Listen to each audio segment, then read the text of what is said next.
Orang bersedekah dekat dengan Allah, dekat dengan surga, takkan berkurang. Harta yang sedekah akan bertambah, akan bertambah.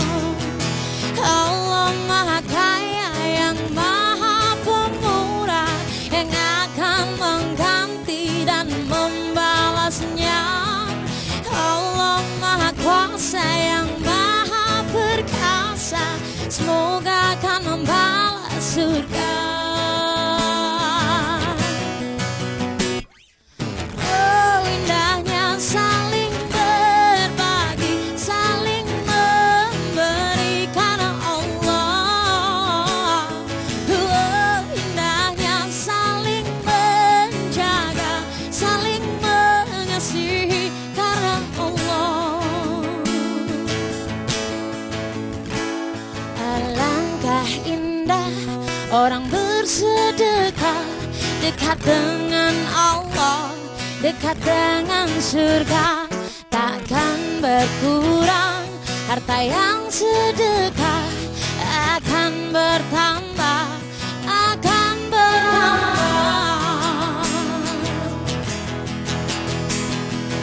Oh, indahnya saling berbagi, saling memberi karena Allah. Oh, indahnya saling menjaga, saling mengasihi karena Allah. Assalamualaikum warahmatullahi wabarakatuh. Alangkah indahnya bersedekah, nikmatnya tiada tara. Mungkin itu yang dirasakan oleh sejumlah tamu spesial yang kami hadirkan di studio malam hari ini. Seperti apa sebenarnya para pejuang sedekah kita? Berikut informasinya.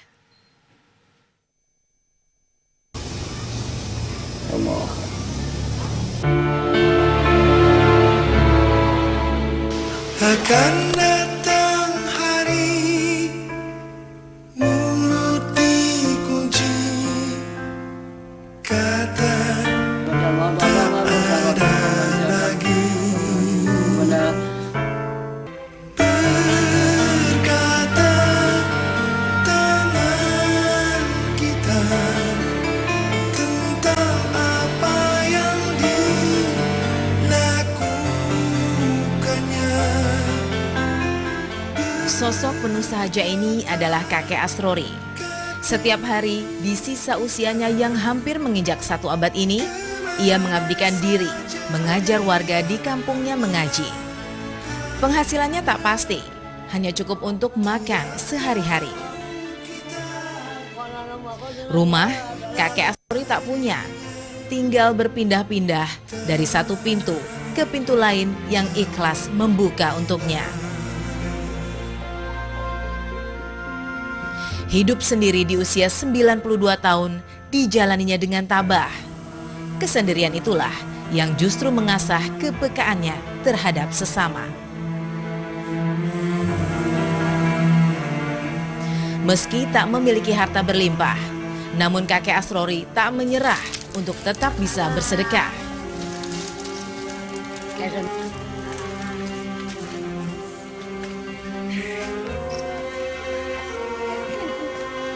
Semua berawal ketika hatinya tergugah melihat kegigihan seorang janda penjual nasi bungkus yang berjuang menghidupi anak-anaknya. Setiap Jumat, sisa-sisa tenaga digunakan Ahmad Asrori mengayuh sepeda tuanya berkeliling kampung berbagi rezeki. 150 nasi bungkus lengkap dengan lauknya dibagikan pada siapa saja yang membutuhkannya. Pernah di duit, sasi 800.000, bayarnya kalau dia Allah suki. Jadi mereka ngasih tau, kayak duit kapannya lah kayak. Kenapa mbah kok nganu, bagi-bagi kenapa? Yo, sedekah ibadah yang Allah. Nyelengin akhirat. Selama 5 tahun, kakek Asrori berbagi rezeki, banyak keajaiban sedekah yang ia alami.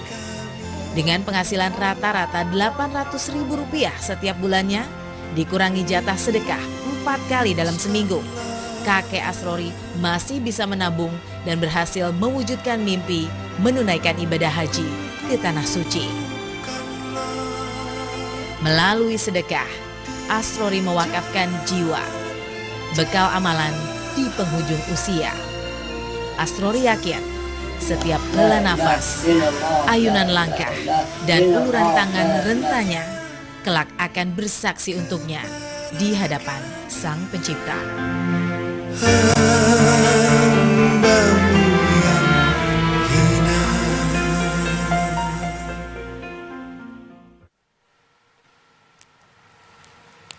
Mbah Asrori sudah bersama kami malam hari ini. Assalamualaikum, selamat malam Mbah. Assalamualaikum warahmatullahi wabarakatuh. Apa kabar? Baik. Alhamdulillah, alhamdulillah sehat. Mbah, 92 tahun umurnya sekarang. Ya, Alhamdulillah Mbah ya. ya. Rahasianya apa masih tetap fit seperti ini Mbah? Ya, baca Quran, Baca Al-Quran. sedekah, silaturahim, itu panjang umurnya. Alhamdulillah. Mbah, tadi melihat bagaimana keseharian Mbah di Semarang ya Mbah ya? Sudah bertahun-tahun begitu. Lama. Mbah mengumpulkan uang, kemudian membeli 150 bungkus nasi, membagikannya kepada warga di sana. Kenapa sih awal mulanya kemudian Mbah memutuskan saya mau bersedekah seperti ini? Yo, ibadah kalau Allah, Ibadah karena Allah. dengan Allah. Ada waktu itu Ikhlas. ikhlas. Ada yang mengajak Mbah mungkin Tidak ada. di awalnya, ayo Mbah nih sama-sama Sendiri. kita. Hanya Saya sendiri. saya nggak mengajari Hmm. orang-orang banyak. Sekarang sudah banyak. Hmm. Sudah berapa lama sebenarnya Mbah bersedekah seperti itu? Sudah lama tapi tidak ngerti, tidak tahu. Sudah lama kan. Tahu-tahu sudah tidak, ada 10 tahunan gitu ngerti. Sudah tahu. Kan Mbah sehari-hari ngajar ngaji ya di kampung ya Mbah ya? Ngajari bar Isya sampai jam 11. Nah, Kalau siang toh, silaturahim sampai sore. berarti bekerja mengajar ngaji juga, tapi bersilaturahmi juga Itu tidak pernah wajib, putus. Itu biasanya dibayar berapa kalau Mbah ngajar ngaji buat anak-anak di sana? Yo, kalau kan ibadah kayak ngono lah kon. Dikasih situ, udah di situ. Ada yang Dan tidak enggak memberikan, banyak. nggak ngasih uang? Dikasih ya ada. Sebulan borong atus, kan seket ada dikasih. Kalau- kumpul gitu. Kalau di total-total berarti sebulan kira-kira Ya, ada dapatnya 800. 800. Tapi itu tidak tentu ya Mbah ya? Ya. Kadang bisa lebih, Ya. kadang bisa kurang. Nah, nabungnya pendapatannya 800.000, Ya, bersedekahnya hampir tiap Jumat 150 bungkus nasi, uangnya 200. uangnya 200, Kali 4 kan 800. 800. Itu bagi uangnya gimana Mbah? Ini untuk sedekah, ini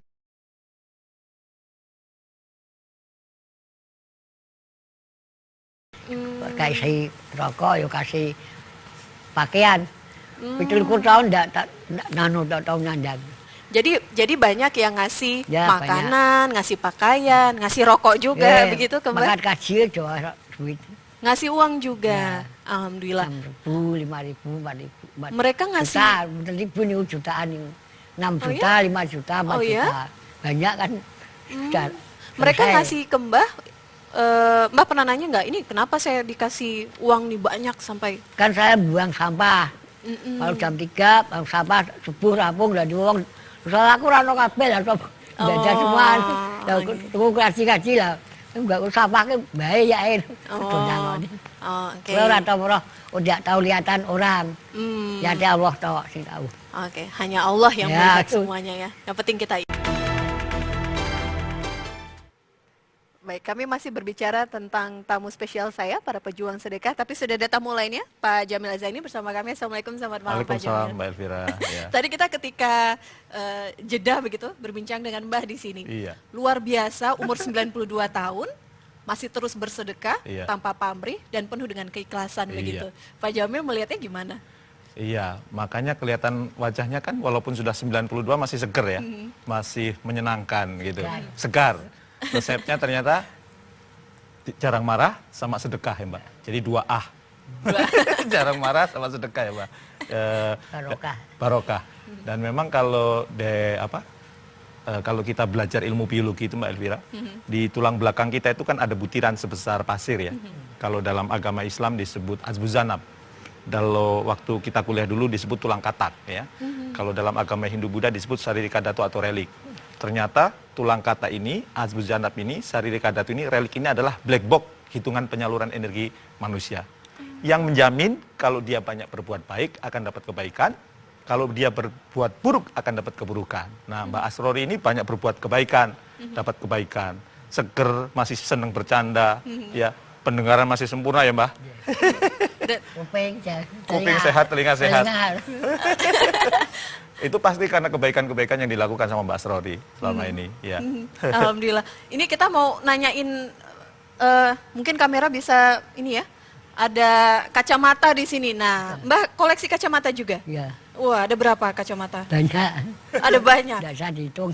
Bisa dihitung. Kalau dipakai keren, Mbak, kali, Mbak. Nah, Tahu, tadi kan kering.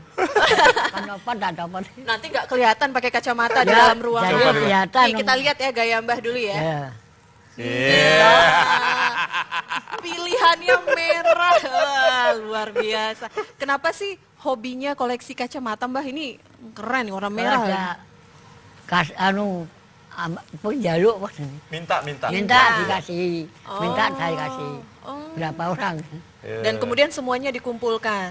Tidak Bukan kalau ada yang minta kembang Pak. dikasih. Tuku-tuku diambil tiang. Oh, Ambil luar orang. biasa. Ini keren ya, Banyak. Mbak 92 tahun dengan kacamata. Bukan hanya kacamatanya loh, Mbak. Ini rambutnya kalau dibuka. Nah, rambut kita lihat juga nih gayanya. Mbak. Sudah, Pak.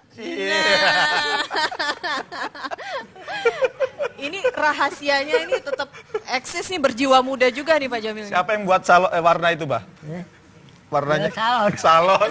Salon semua. Yang Bunda gak di salon. Baik.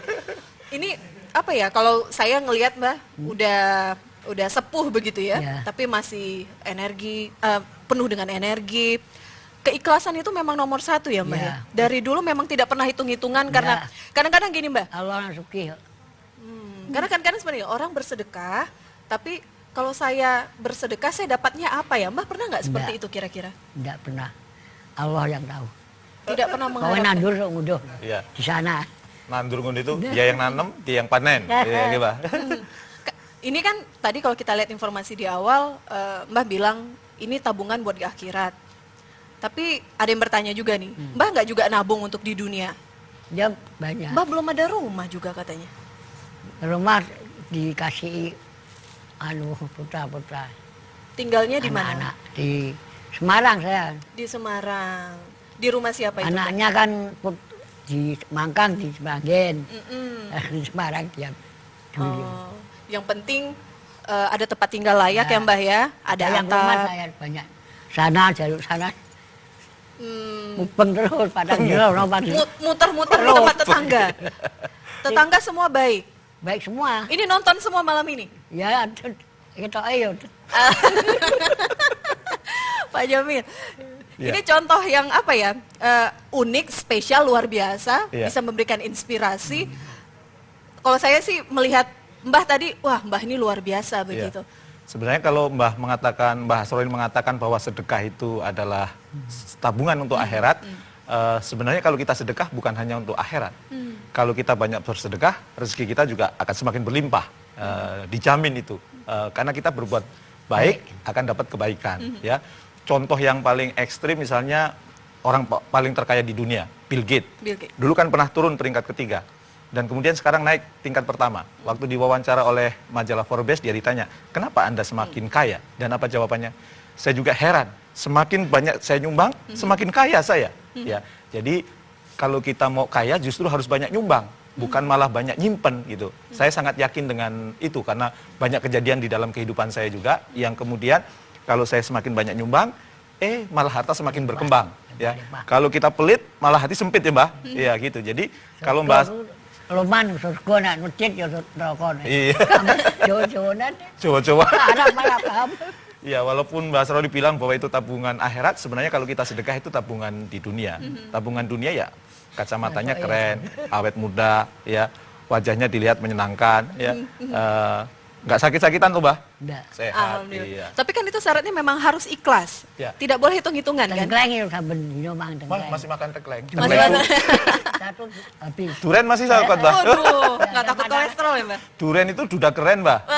Mbah kan duda keren. Nek manu apa kae?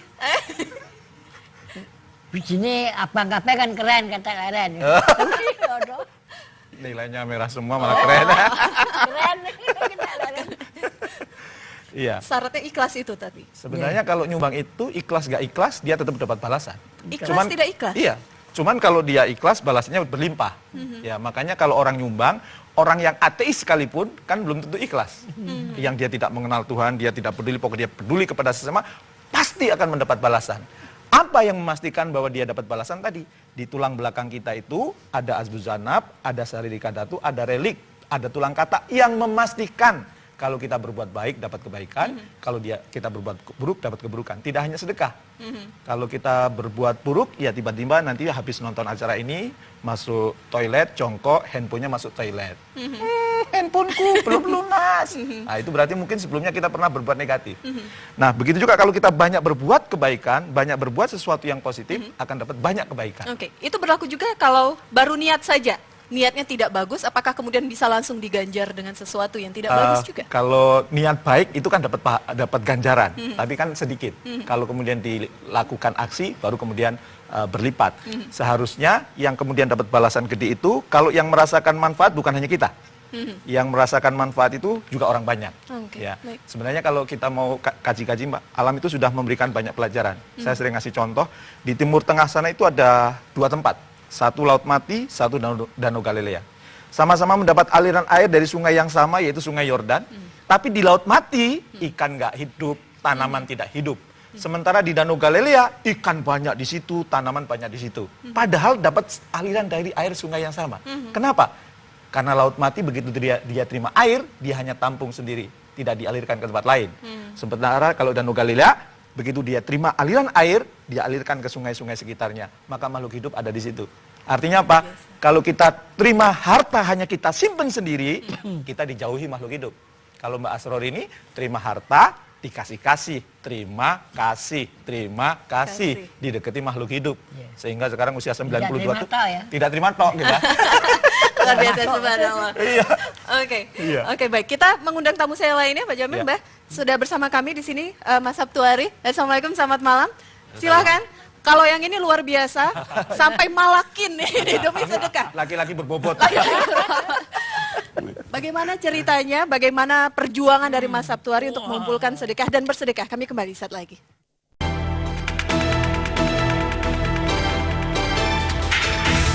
Alangkah indah orang bersedekah dekat dengan 9 Juni 2011, kisah seorang putri, bak cerita Cinderella, menyebar di dunia maya. Adalah Putri Herlina, seorang dara jelita tanpa tangan, yang dengan tulus menjaga, serta merawat anak-anak penghuni panti asuhan sayap ibu. Putri kemudian disunting pangeran tampan, dan hidup bahagia selamanya. Jauh sebelum cerita bahagia Putri Herlina menjadi nyata, ada Sabtuari Sugiharto yang tak pernah menyangka bahwa tanpa sengaja aksi curhatnya di dunia maya menggugah hati para pembaca hingga rela menyisihkan harta untuk panti asuhan tempat Putri mengabdi. Hari demi hari, sedekah mengalir tak henti-henti. Sebuah amanah yang justru menginspirasi Sabtuari dan menjadi pembuka kisah luar biasa para pejuang sedekah. Sedekah rombongan bukan komunitas biasa. Orang-orang hebat berkumpul di dalamnya. Dari dokter hingga pengusaha mengabdi tanpa mengharap balas jasa. Yang istimewa, sebagian bahkan ada yang merahasiakan identitasnya demi menjaga kemurnian niatnya. Berlandaskan spirit, menyampaikan titipan langit tanpa rumit, sulit dan berbelit-belit. Sabtuari dan para relawan maju terus mencari dan memberi bantuan bagi mereka yang membutuhkan. Oh, indahnya saling menjaga, saling mengasihi.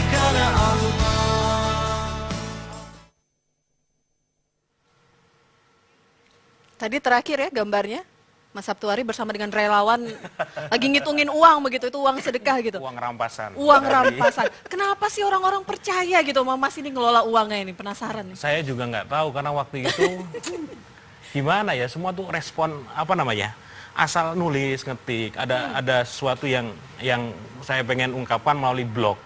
Dan ketika orang membaca, ketika saya ngetik itu saya nangis. Yang baca pasti ikutan nangis, energinya itu sampai. Ya, itu ketika saya udah bilang, yuk teman-teman kita bantu, tiba-tiba rekening yang sudah saya siapkan mulai terisi. Jadi memang kepercayaan ini bukan hanya faktor kebetulan saja, tapi memang proses dari mana kita juga menghimbau, mengajak, tapi juga terjun langsung. Kita buktikan dengan foto-foto, akhirnya banyak orang yang ikut tergerak. Gitu Berapa loh. lama prosesnya? Sekarang kita sudah 4 tahun. Dari awal itu, sebelum SR berdiri, Sedekah Rombongan berdiri, sebenarnya kejadian yang membuka itu ketika Merapi meletus. 2010 itu letusan besar di Jogja. Mbah Marijan meninggal waktu itu. Pengungsi turun ke bawah sampai menuh di gor-gor di Jogja. Saya waktu itu mulai berpikir harusnya saya bisa melakukan sesuatu. Belum pakai nama Sedekah Rombongan waktu itu. Ada waktu itu broadcast lewat BBM, lewat Facebook, lewat sosial media. Siapa yang mau nyumbang lewat Merapi? Saya dan teman-teman di usaha saya yang Kedai Digital itu kita siap menyampaikan. Itu 2 minggu kita terkumpul 180 juta. Wah itu sudah kita langsung belanja macam-macam dari selimut, makanan semua kita sebar di lereng-lereng Merapi. 2011 Merapi itu sudah selesai. Jadi letusan itu 3 bulan 4 bulan kita recovery. Ada perasaan hampa gitu loh. Saya Merapi sudah selesai, kok kalau saya hanya fokus ke bisnis, saya tidak melakukan apapun gitu, kayaknya ada yang kurang. Akhirnya saya mulai menulis lagi. Kejadiannya ketika bulan Juni saya main ke sebuah panti asuhan dan bertemu dengan adik-adik korban aborsi gagal yang cacat, ketemu dengan Putri Herlina, saya tulis kisahnya, dari sanalah makin lama makin banyak sampai sekarang, alhamdulillah. Begitu. Itu ceritanya gimana? Ada kabar sampai malakin. ini korbannya juga ini. Ini guru besar saya. Guru besar. Kang Jamil saya manggil. Saya kaget malam-malam datang ke rumah saya di desa di Jogja. Malam-malam sama keluarganya, aku pengen ketemu Ngedan, katanya. Wah, opo ya aku dianggap Ngedan ya. Akhirnya kami berkenalan, jadi belum pernah bertatap muka, dia malam-malam mencari rumah saya. Dan jadi inspirasi, ayo nek Sedekah Rombongan mau diseriusi, gede ke, sekalian saya bantu. Kalau saya nge-tweet, beliau suka bantu retweet ya toh. Kalau seminar beliau juga ngasih saran, ayo digedekan, karena beliau dulu di Dompet Duafa, ikut membidani. Bahkan mulai mengajak ketika kebetulan saya juga sering berbagi ilmu di seminar-seminar, selesai acara saya sering ajak, yuk teman-teman, kalau hidup kita mau dimudahkan ya kita harus memudahkan orang lain. Kami di Sedekah Rombongan punya puluhan pasien yang sakit, yang tinggal di rumah singgah yang kami kelola, bantu bareng-bareng. Kami tidak bisa membalas apapun karena kami para kurir, relawan di Sedekah Rombongan, kami tidak digaji. Sulit tidak untuk meyakinkan orang-orang menjadi relawan? Kalau relawan, alhamdulillah benar Kang Jamil. Jadi orang-orang yang energinya sama akan dipertemukan. Saya tidak menyangka bahwa dulu saya akan sendirian, hanya dibantu dengan istri saya datang ke panti-panti asuhan 3 bulan, sampai akhirnya mentok kalau kita hanya berdua nggak bakal bisa. Mulailah saya buka yang mau gabung jadi relawan kami, kita nyebutnya kurir kalau di Sedekah Rombongan. Iya, itu orang-orang berdatangan dan saya bilang kalian sangat berharga di sini, makanya kita nggak sanggup gaji kalian, yang gaji Allah langsung. Tapi tembus langit, baik kalau kita tembus langit gitu. Tapi ternyata malah mereka berdatangan terus. Mas saya biar jadi relawan, saya di kota ini, saya di kota ini, saya di kota ini. Dan alhamdulillah membesar sampai sekarang. Oke, baik. Untuk wilayah, saya tadi melihat ya, pertama tadi ceritanya Merapi, Jawa. Apakah kemudian ke pulau lain juga, sampai ke sana juga? Bantuan kita di Jayapura sudah ada, di Sampai Sorong ada. Tapi rumah singgah kita sekarang ada 9. 9 Jakarta, Bandung, Purwokerto, Solo, Jogja, Malang, Jember, Surabaya kita ada semua. Semarang juga ada. Ambulan kita sudah ada 19. Paling jauh kita ada di Makassar. Kita punya ambulan di Makassar, Maros. Jakarta 3, Jogja ada 3. Dan semua gratis. Jadi kalau di Sedekah Rombongan, alhamdulillah, misalnya ada jenazah yang butuh diantar, kita tahu dia butuh bantuan, jenazah dimasukkan, diantar ke rumahnya, malah kita tinggali uang. Pas mereka mau membayar berapa, malah kita ini santunan dari teman-teman Sedekah Rombongan. Jadi kadang-kadang emang di lapangan tuh saya dengar cerita teman-teman kurir itu, wah mas, malah kita ikut nangis habis nyopiri gitu loh. Sudah membawa jenazah dan keluarga kita bantu, itu buat mereka luar biasa ya. Kalau Anda pribadi sendiri apa pengalaman yang sampai saat ini berkesan? Saya di sela waktu saya ngurusi bisnis, ketika saya di Jogja ya saya tetap punya waktu nyopiri ambulan juga. Paling terkenang yang saya kerasa 2 tahun lalu saya menyopiri jenazah kawan saya, kawan main. Ada kawan main saya waktu kecil meninggal kecelakaan dan saya menyopiri dari Klaten ke Jogja. Saya ingat waktu kecil sama dia nyari ikan bareng gitu dan sekarang saya jadi sopir ambulan. Di belakangnya adalah jenazah teman saya. Seperti orang ngobrol gitu loh, Kang. Mati dikit gue ya, kayak gitu loh. Dalam arti ini luar biasa gitu. Dan di luar sana setiap saya dikirimi foto, kita punya grup di WhatsApp, tempat berkumpul kurir yang mengirimkan foto. Mas, Simbah ini nggak punya BPJS, nggak punya jaminan dari pemerintah. Dan ketika kita datang, kita nggak bawa embel-embel apapun. Nggak usah ditanya KTP, nggak usah ditanya kakak, segala macam. Nggak mampu kita bawa, kita obatkan. Seperti itu. Dan ini cerita-cerita itu yang kadang-kala walaupun saya tidak mengenal langsung di pasien-pasien di seluruh kota, saya hanya bersyukur ya Allah, semoga yang saya mulai ini menjadi warisan buat orang banyak nantinya. Sedangkan omongan harus terus berjalan. Jeh, Mbak, seperti wah ini luar biasa. Saya di bandara tadi hampir nangis ketemu beliau gitu loh. Bayangkan puluhan tahun, Kang, bagi sego, nasi dibagi sama beliau konsisten. Menurut saya ini luar biasa. Sedekah itu banyak bentuknya ya. Betul, Tadi betul. menyupiri ambulan, kalau Mbah tadi bagiin nasi dan juga mengajarkan ada beberapa yang diajarkan mengaji tidak membayar, Mbak ya. Dihitung sedekah juga ya. Ibadah, baik. Macul pro bas 10.000. Artinya apa, Mbah? Kalau nyangkul 10.000. Baik. Kalau sedekah pripun, Mbak? Gimana? Kayak ibadah bawah. Ibadah. Ada lagi. Baik. Nanti kita akan ngobrol lagi, Mbak ya. Ya. Kami jeda dulu, gestur akan kembali sesaat lagi.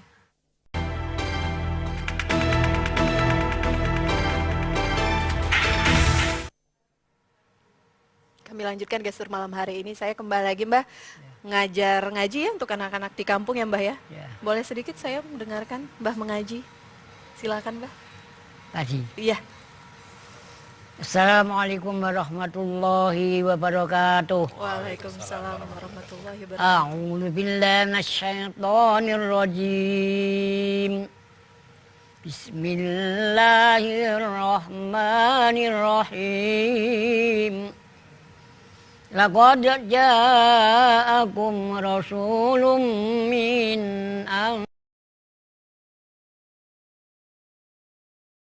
harisun 'alaikum bil mu'minina raufur rahim.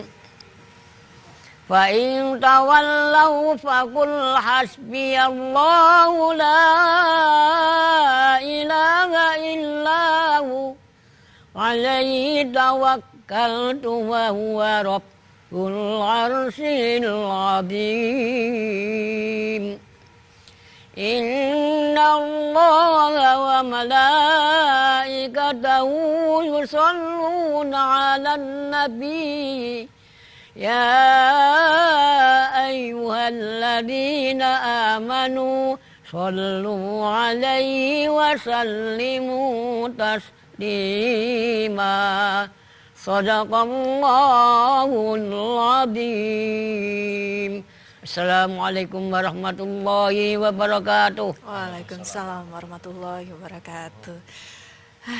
Nafasnya masih. Aduh, luar biasa. Luar biasa. Terima kasih. Menyejukkan, menenangkan. Terima kasih, Mbah.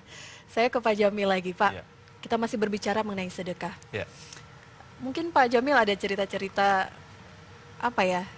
Mengharu biru begitu. Ketika sedekah ini memang mendekatkan diri kepada Allah Subhanahu wa taala, keajaiban, mukjizat luar biasa. Ya, kalau pengalaman saya sangat banyak ya, bahwa kalau kita bersedekah baliknya itu berlimpah. Tapi saya akan cerita dari yang teman saya dulu. Kebetulan saya membina usaha kecil juga. Salah satu di antara mereka pernah datang kepada saya dan kemudian Mas ya, bisnis saya ini kalau disuntik sedikit untungnya naik nih. Maksud kamu ini perlu modal tambahan nih. Berapa? 26 juta. Terus saya mau pinjam sama Mas Jamil. Pengusaha 26 juta pinjam, kere kamu? Enggak. Gitu. Punya tabungan berapa kamu? Ya aku lagi susah likuiditas, aku lagi susah keuangan. Aku nggak nanya, kamu punya tabungan berapa? Ya tabunganku sekitar 2 juta. Ambil semua terus sedekahin. Mas Jamil tuh S2 kan? Ya dari IPB kan. Kok sarannya nggak masuk akal?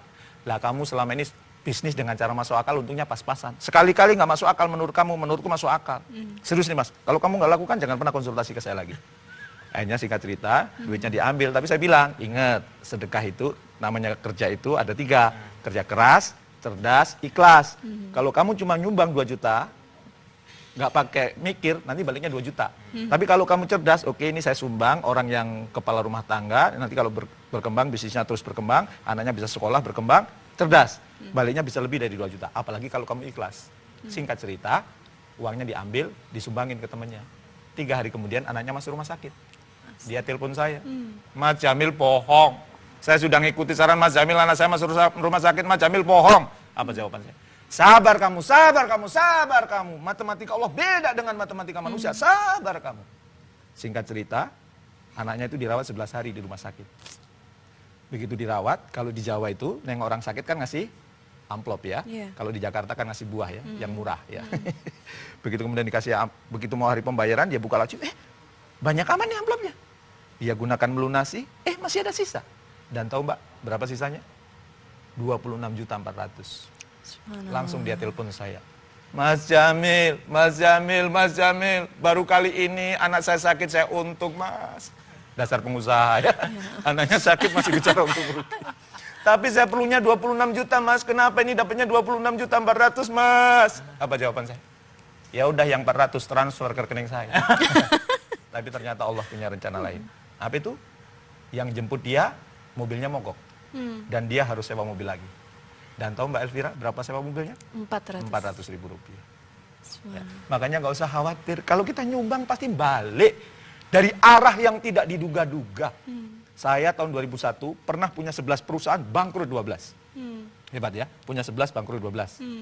Karena ada teman saya yang tugasnya nyuplai ke perusahaan saya, dia tidak nyuplai ke perusahaan lain. Ya, begitu perusahaan saya tutup, dia ikut tutup. Mobil dijual, rumah dijual, tanah dijual, utangnya banyak. Pakai logika manusia itu sampai 7 turunan nggak lunas.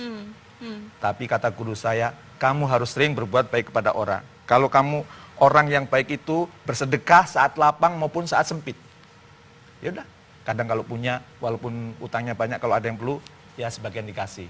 Dan keajaiban muncul. Salah satunya, saya lagi duduk santai gitu, tiba-tiba teman saya nelpon, Assalamualaikum. Waalaikumsalam Mas. Tumben sampean nelpon saya. Iya, aku baru mendarat dari Abu Dhabi.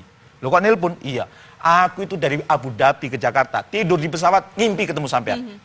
Bangun, inget sampean. Terus begitu tidur lagi, ngimpinya nyambung, ketemu sampean lagi. Lo kok bisa begitu? Ya kan sampean punya utang sama saya, 125 juta. Sorry, aku belum bisa bales, belum bisa bayar. Gak apa-apa Mas Jamil, saya bukan mau nagih. Terus kenapa? Saya dengar istri sampean melahirkan ya. Iya, sesar ya. Iya, sorry ya, aku nggak bisa nengok. Nggak apa-apa Mas, saya tahu sampean sibuk. Gini aja Mas, utang sampean 125 juta bebas buat anak sampean. Banyak yang tidak diduga. Ya, kejadian-kejadian istri saya pernah dirawat di rumah sakit di jalan di Selipi situ. 3 minggu di ruang ICU. Nggak ketahuan penyakitnya apa. Saya ketika guru-guru saya datang, saya nangis. Kenapa sudah 3 minggu nggak ketahuan penyakitnya? Kenapa? Gimana? Tagihan makin banyak. Dan kata dia, pegang duit berapa? Ada 2,6. Sumbangin. Loh, saya biayanya kurang kok malah suruh nyumbang. Sumbangin nanti ketahuan. Dan akhirnya ada, kebetulan sama-sama di ruang ICU itu, ada yang keluarga miskin juga, anaknya kena bagian ginjal gitu. Dia nangis, dan hari itu dia harus bayar 2,8. Dia cuma punya 200.000. Bayar. Dan kemudian saya dipanggil dokter. Pak Jamil, hari ini saya minta izin. Kenapa? Ibu akan kami ganti obat. Dokter, selama ini saya gonta-ganti obat, dokter nggak pernah minta izin saya. Kenapa yang diminta izin? Karena yang ini mahal Pak Jamil. Berapa dok? Sekali suntik 12 juta. Sehari berapa kali suntik? 3 kali. Akhirnya saya nangis berdoa. Saya bilang, dokter, 36 juta bagi saya itu mahal dok. Sembuhkan penyakit istri saya dok. Temukan penyakit istri saya dok. Pak Jamil, kami sudah berusaha. Kami sudah minta bantuan Cipto. Nggak bisa juga. Minta bantuan banyak lab, nggak juga. Akhirnya, dok, saya ingin berdoa lagi. Ya. Dan kemudian saya berdoa untuk ditemukan. Apalagi kemudian saya tambah, ya Allah, bukankah aku tadi juga sudah menolong orang lain? Tolong ya Allah, bukankah engkau berjanji kalau kita menolong orang akan ditolong? Dan begitu selesai berdoa, saya langsung dipanggil ke ruangan dokter, langsung disalami. Selamat Pak Jamil, kan penyakit istri Bapak dapat kami ketahui. Apa dok? Infeksi pankreas. Langsung kita, terima kasih dok, terima kasih. Itu cerita yang luar biasa yang kalau kita hitung-hitungan matematika di dunia ini nggak mungkin. Tidak sampai begitu. Tidak sampai. Ini hitung-hitungan juga sama saya tadi berbicara dengan Mbah. penghasilan Mbah mungkin sekitar 800.000 ya Mbah ya, sebulan ya Mbah ya, dari hasil mengaji, membantu orang-orang, tetangga. Tapi sudah berhasil naik haji tahun 2005. Ceritanya gimana waktu itu Mbah? Alhamdulillah. Ya, kalau niat kaji terus ada orang dengar. Baik kok mau kaji, terus disumbang. Masih 6 juta, 5 juta, 4 juta, semangkat langsung. Lanjut duit, lanjut Allah nih. Oke. Dan sumbangan itu kemudian akhirnya Mbah bisa memiliki uang dan langsung berangkat. Lama nggak nunggu berangkat hajinya Mbah? Ya ada 5 bulan Bang. 5 bulan? Ya. Tidak bertahun-tahun? Ya. Kan kalau sekarang orang kalau mau naik haji tuh nunggunya lama tuh Mbah. Lunas Antri mangkat. dulu. 2005 kan lunas mangkat. Alhamdulillah. Tahunnya mangkat aja bisa naik. Ini nggak beda jauh dengan saya. Kalau Mbah kan 2005.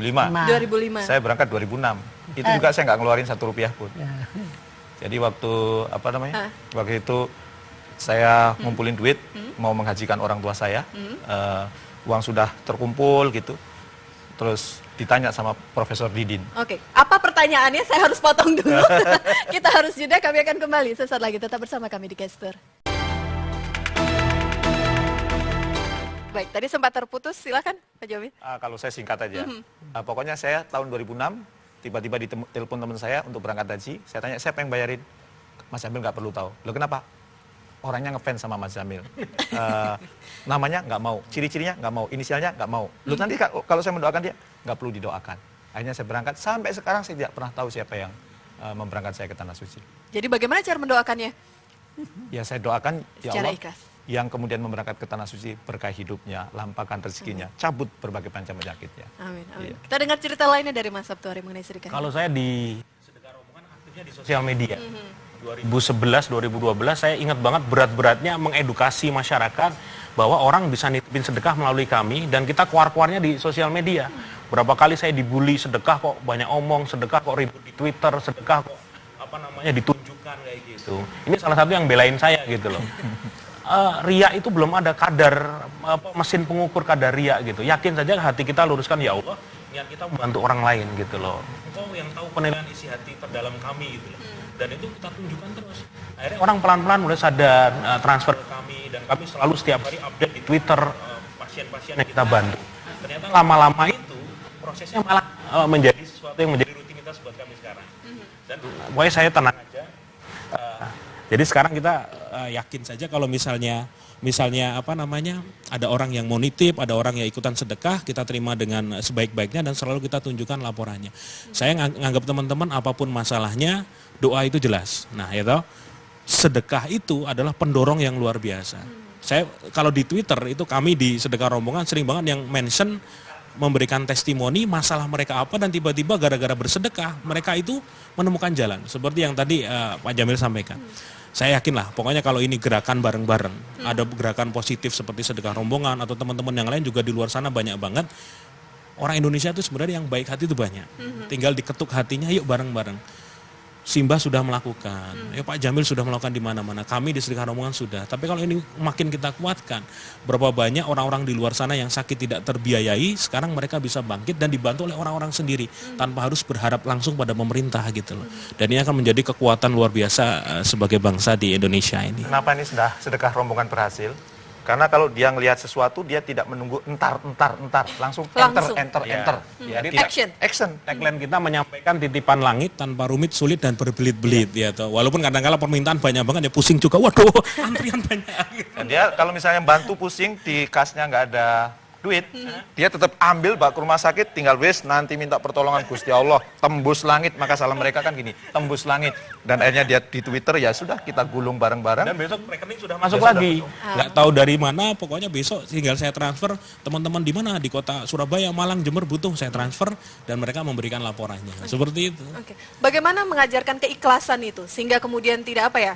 Ada kekhawatiran kalau saya terlalu berlebihan nanti ria atau apa. Bagaimana meneguhkan hati betul memang sedekah ini Iman, Jon. Jemba. Dan orang ikhlas itu tidak seperti surat Al-Ikhlas ya. Surat apa namanya, Kulhu ya. Tidak ada kata-kata ikhlas di sana. Gitu. Jadi surat Al-Ikhlas itu tidak ada kata-kata ikhlas. Kalau kita sudah memberi ya lupakan gitu loh. Karena Allah sudah mencatat gitu loh. Kita ngasih lupakan gitu loh. Dan tapi ini perlu digaris juga aja Mbak.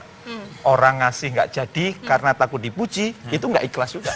Nah. Itu riak juga. Harus Makanya ada TV atau mana nih kamera-kamera. Gitu. makanya kalau urusan sedekah udah nggak usah entar-entar, tapi enter bantu. Udah, nggak usah kemudian ini ikhlas nggak ya, ini ikhlas nggak. Namanya ikhlas juga perlu latihan. Mbah gitu juga Mbah? Yang tahu Allah. Yang tahu Allah. Baik. Terima kasih. Mbah, terima kasih Jojo dari Semarang sudah berbagi cerita bersama kami, menginspirasi bersama kami. Amin, Pak Jamil, amin. terima Ya, kasih. Mas sama-sama, Sabtuari, Mbak terima kasih. Salam buat teman-teman, luar biasa perjuangannya di lapangan. Terima kasih juga bagi Anda yang sudah bersama kami selama 1 jam ini di Gestur. Semoga apa yang disampaikan oleh tamu-tamu spesial saya malam hari ini bisa menginspirasi Anda. Saya Elvira Karunisa, kita jumpa lagi pekan depan. Selamat malam.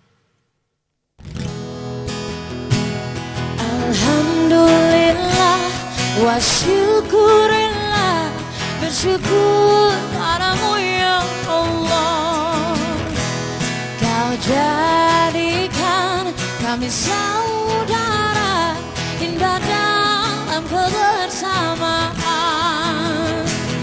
Alhamdulillah wa syukurillah, bersyukur padamu ya Allah.